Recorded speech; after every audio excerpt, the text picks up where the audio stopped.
The Obatala Festival 2024 in Ile-Ife officially begins with the traditional Idijo ceremony, a symbolic opening ritual that heralds the start of this iconic celebration, honoring the revered Yoruba deity Obatala.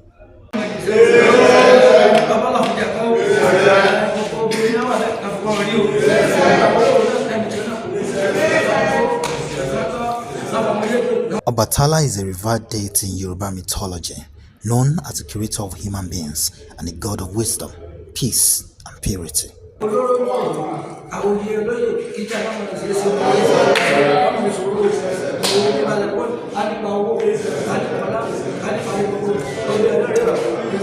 The Obatala festival is celebrated to honor the deity and seek its blessings, protection, and guidance.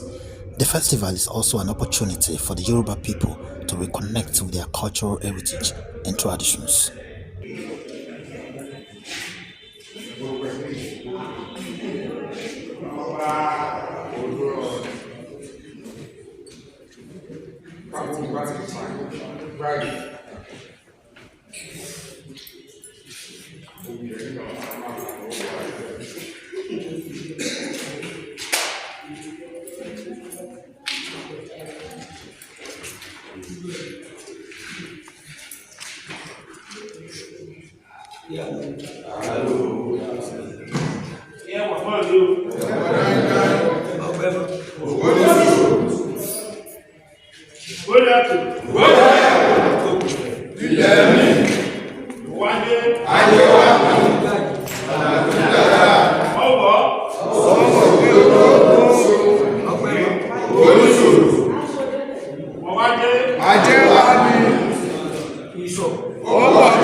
Thank you.